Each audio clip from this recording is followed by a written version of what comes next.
Durante gran parte del siglo XX, la NBA fue una liga con una identidad muy marcada, el baloncesto más físico, más rápido y más individual del mundo. Aunque había talento internacional, la estructura de la liga estaba construida alrededor del jugador estadounidense, formado en institutos, universidades y sistemas donde el físico y el uno contra uno tenían un peso enorme. En ese contexto, los jugadores europeos eran vistos casi siempre desde el mismo prisma: técnicos, disciplinados, inteligentes, pero con dudas sobre su capacidad para soportar el ritmo, la dureza física y la exigencia constante de la NBA. No se les veía como caras de franquicia. No se les veía como jugadores sobre los que construir un campeón. Eso cambia con Pau Gasol. Gasol no entra en la liga como un experimento. No entra como un jugador de rol. Entra y, en muy poco tiempo, se convierte en una pieza central de equipos competitivos y más tarde en campeón de la NBA.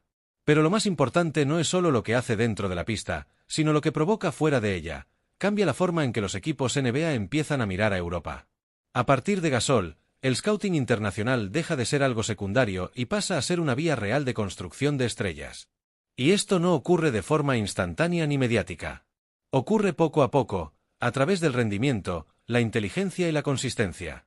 Pau Gasol nace en Barcelona en una familia con una base muy sólida en la educación y la medicina. Sus padres eran médicos, lo que marca profundamente su entorno desde el principio: disciplina, estructura, responsabilidad y una visión a largo plazo del esfuerzo. Esto es importante porque Gasol no crece en un entorno donde el éxito deportivo es visto como algo inmediato o casual. Crece en un entorno donde todo se construye paso a paso.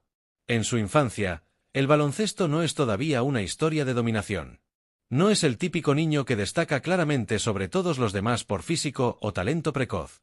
Su evolución es más lenta, más progresiva. De hecho, uno de los detalles menos comentados es que su desarrollo físico llega de forma gradual. No es un caso de crecimiento explosivo temprano como otros interiores dominantes, sino de adaptación progresiva a su propio cuerpo. Esto tiene una consecuencia importante: Gasol no aprende a jugar desde la ventaja física, sino desde la comprensión del juego. Y eso marcará toda su carrera. Durante su adolescencia, Gasol entra en el sistema de formación del FC Barcelona, uno de los entornos más estructurados del baloncesto europeo. Aquí ocurre algo fundamental: el jugador deja de depender del talento natural y empieza a desarrollarse dentro de un sistema táctico complejo. El baloncesto español de esa época no se basa en el yo contra tú, sino en la toma de decisiones, el movimiento sin balón y la lectura del juego. Esto significa que Gasol aprende a entender el juego antes incluso de dominarlo físicamente. Uno de los aspectos más importantes, y que suele pasar desapercibido, es su desarrollo como pasador desde posiciones interiores. Mientras muchos jugadores de su edad se enfocan en anotar cerca del aro, Gasol empieza a aprender a leer ayudas defensivas, doblar el balón y encontrar tiros abiertos desde el poste. Esto es clave porque en la NBA moderna los interiores que pueden pasar son extremadamente valiosos, pero en su época era algo todavía poco habitual. Además, Gasol desarrolla una capacidad poco común para su edad: entender el ritmo del partido. No todos los jugadores jóvenes comprenden cuándo acelerar, cuándo frenar y cómo cambiar la dinámica de un encuentro. Esto no es físico. Es lectura del juego. Y Gasol ya lo tenía en formación. Cuando Gasol llega al primer equipo del FC Barcelona, entra en el nivel más alto del baloncesto europeo. Aquí el cambio es total. Ya no se trata de formación, sino de rendimiento inmediato. Se enfrenta a jugadores más fuertes, más experimentados y con mayor conocimiento táctico. La diferencia física con algunos interiores europeos es evidente, pero Gasol compensa con posicionamiento, inteligencia y eficiencia. Un detalle importante de esta etapa es su evolución como jugador interior moderno. Aunque sigue siendo un pívot clásico en muchos aspectos, empieza a ser utilizado en posiciones más altas del ataque, especialmente en el poste alto, donde puede distribuir el juego. Esto es relevante porque empieza a desarrollar un perfil híbrido: no solo finaliza, sino que también organiza. Otro aspecto poco comentado es su consistencia mental. Gasol no es un jugador de rachas extremas. Su rendimiento es estable, lo que genera confianza en entrenadores y sistemas. En 2001, Gasol es seleccionado en el draft de la NBA y llega a los Memphis Grizzlies. Este punto es más profundo de lo que parece. No llega a un equipo ganador. No llega a una franquicia establecida. Llega a un proyecto joven, en construcción, en una ciudad sin tradición NBA fuerte. El cambio cultural es enorme. En Europa, el baloncesto es táctico, estructurado y colectivo. En la NBA, es más rápido, más físico y más abierto. Las posesiones son más cortas, el ritmo más alto y la responsabilidad individual mucho mayor. A pesar de esto, Gasol se adapta de forma inmediata. En su primera temporada gana el Rookie del Año. Esto no es solo un premio individual. Es un mensaje histórico. Un jugador europeo puede llegar y ser decisivo desde el primer día. Un detalle importante es que Gasol no necesitó una transición larga como otros jugadores internacionales. Su formación previa le permitió entender el juego NBA sin perder su identidad. Cuando Pau Gasol se establece en los Memphis Grizzlies, entra en una situación muy particular dentro de la NBA. No es una promesa, pero tampoco está en un equipo competitivo. Es el tipo de jugador que ya es bueno, pero no tiene escenario para demostrarlo en playoffs reales. Esto es importante porque en la NBA la percepción de un jugador no depende solo de sus estadísticas, sino del contexto en el que las produce. Gasol se convierte rápidamente en el eje ofensivo del equipo. Memphis no tiene otro jugador que pueda asumir consistentemente la creación ofensiva, lo que obliga a Gasol a evolucionar más rápido de lo habitual. Aquí empieza un aspecto clave que muchas veces se pasa por alto. Su carga ofensiva es altísima para un interior. No solo anota en el poste bajo, sino que también tiene que recibir el balón lejos del aro, generar desde el poste alto y asumir decisiones en ataque en cada posesión. Eso hace que su juego se vuelva más completo, pero también más exigente físicamente y mentalmente. Un detalle importante de esta etapa es su eficiencia.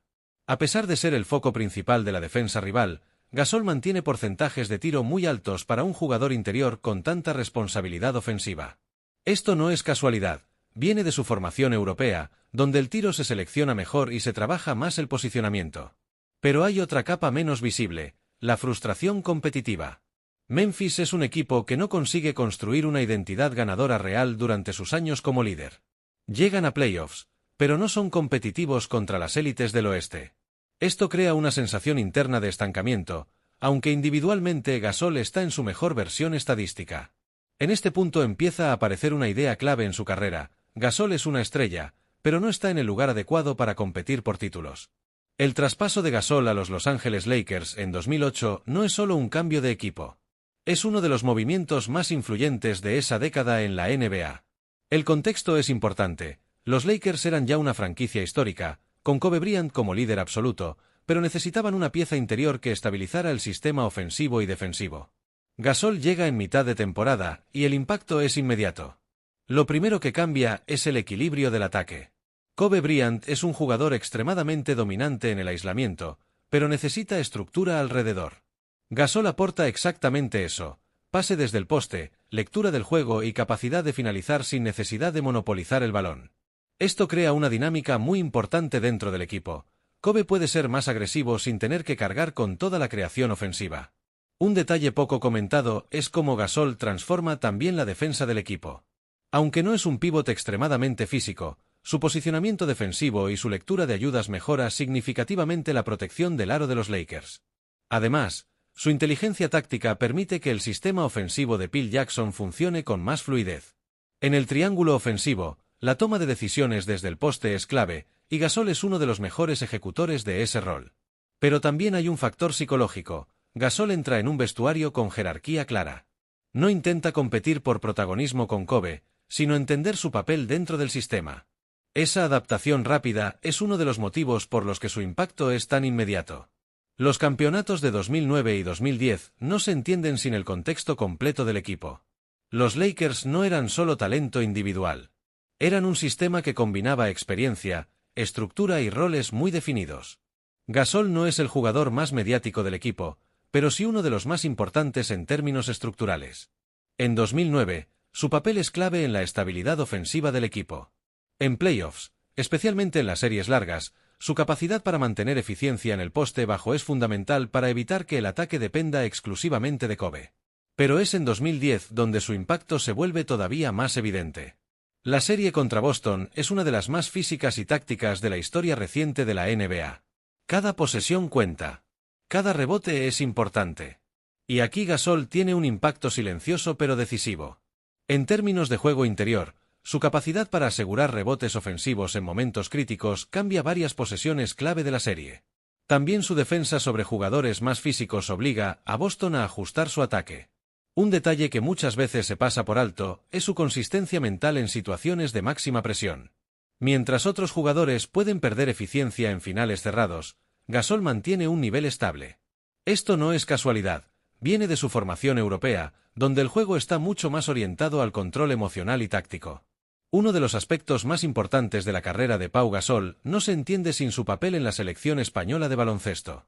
Porque si en la NBA representa la adaptación y la evolución del jugador europeo, en la selección representa algo aún más profundo, la consolidación de España como potencia mundial del baloncesto. Gasol no entra en la selección como una pieza más. Desde muy joven se convierte en el eje del proyecto, en un jugador alrededor del cual se estructura todo el sistema. Pero lo interesante es que su liderazgo no es solo estadístico o táctico, sino también emocional y cultural. España, durante finales de los 90 y 2000, empieza a construir lo que se conoce como la generación dorada, con jugadores como Juan Carlos Navarro, José Calderón, Felipe Reyes o Rudy Fernández. Sin embargo, Gasol es el punto de conexión entre todos ellos, el jugador que ya ha demostrado que puede competir y ganar en la NBA. El momento de ruptura llega en el Mundial de 2006. España llega como una selección muy talentosa, pero sin el estatus histórico de Estados Unidos, Argentina o Serbia. Gasol, sin embargo, eleva el nivel del equipo en los momentos decisivos, combinando dominio interior con liderazgo silencioso. La final contra Grecia es un ejemplo claro de su impacto. Incluso cuando no puede jugar por lesión en la parte final del torneo, su presencia ya había marcado todo el recorrido del equipo. A partir de ahí, la selección española entra en una etapa histórica, medallas olímpicas, títulos europeos y finales mundiales constantes. Gasol es el eje de todo ese proceso. Un detalle que muchas veces se pasa por alto es cómo cambia su rol dependiendo del contexto. En la NBA es un jugador estructural dentro de un sistema ofensivo liderado por otras estrellas. En la selección es el líder absoluto, el punto de referencia en ataque y defensa. En los Juegos Olímpicos de 2008 en Pekín, España llega a la final contra el equipo más dominante de la historia reciente, el Team Estados Unidos, con jugadores como Kobe Bryant, LeBron James y Dwyane Wade. Gasol es uno de los pocos jugadores capaces de competir de tú a tú en ese contexto, demostrando que el nivel europeo ya está completamente integrado en la élite mundial. Más adelante, en 2012, España vuelve a enfrentarse a Estados Unidos en la final olímpica de Londres. El partido se convierte en uno de los más recordados de la historia del baloncesto internacional moderno, con Gasol manteniendo un nivel altísimo incluso frente a una generación NBA en su máximo esplendor. Su legado con la selección no es solo de resultados, sino de identidad. Convierte a España en una potencia permanente, no en una sorpresa puntual. El legado de Pau Gasol no se mide solo en títulos, sino en transformación estructural del baloncesto. Antes de Gasol, los pívots europeos eran vistos como jugadores técnicos pero limitados físicamente. Después de Gasol, esa percepción cambia. Empieza a emerger una nueva idea. Un pívot europeo puede ser no solo útil, sino decisivo en un equipo campeón de la NBA. Esto tiene un impacto directo en generaciones posteriores de jugadores europeos, desde Dirk Nowitzki hasta jugadores más modernos como Nikola Jokic. Gasol no solo tuvo éxito individual. Cambió la forma en que los equipos NBA evalúan el talento internacional. Además, su carrera establece un nuevo estándar para interiores. No basta con ser alto o fuerte. Hay que entender el juego. En los últimos años de su carrera, Gasol pasa por diferentes etapas dentro de la NBA y el baloncesto internacional. Tras su paso por los Los Angeles Lakers, continúa su carrera en equipos como Chicago Bulls, San Antonio Spurs y Milwaukee Bucks, siempre en roles más secundarios pero aportando experiencia, inteligencia táctica y liderazgo en vestuario. Sin embargo, su carrera entra en su fase final cuando las lesiones empiezan a limitar su continuidad. A diferencia de otros jugadores, Gasol no se retira de forma abrupta, sino que transita progresivamente hacia el final de su etapa deportiva. Uno de los momentos más emotivos de su carrera llega con su regreso al FC Barcelona en los últimos años, cerrando simbólicamente el círculo donde todo empezó. No es solo un regreso deportivo, sino un cierre emocional e identitario. En paralelo, su vida fuera de la pista empieza a ganar protagonismo. Gasol siempre ha sido un jugador muy ligado a la educación, la salud y el impacto social. A través de la Gasol Foundation, junto a su hermano Marc Gasol, desarrolla proyectos centrados en la lucha contra la obesidad infantil y la promoción de hábitos saludables. Este aspecto es fundamental porque muestra una dimensión que va más allá del deporte. Gasol no se queda solo en la figura del atleta retirado, sino que construye un rol activo en la sociedad. Actualmente, su vida está más orientada a la gestión de proyectos, la salud pública, la educación deportiva y su papel como embajador del baloncesto internacional. También mantiene una presencia muy fuerte dentro del ecosistema NBA como referente histórico y figura respetada. Su legado final no es solo el de un jugador que ganó títulos, sino el de alguien que transformó la percepción del jugador europeo, elevó el nivel de la selección española y demostró que el éxito deportivo puede ir acompañado de impacto social real. Gasol no solo fue importante dentro de la pista, también lo fue fuera de ella. Y eso es lo que cierra su historia de forma completa. La historia de Pau Gasol no es una historia de explosión mediática ni de dominio físico extremo. Es una historia de evolución constante, de adaptación a contextos diferentes, de inteligencia aplicada al máximo nivel competitivo. Y eso es lo que lo convierte en una figura histórica del baloncesto. No fue el jugador más ruidoso. No fue el más polémico. Pero sí fue uno de los más importantes en cambiar cómo se entiende el baloncesto moderno.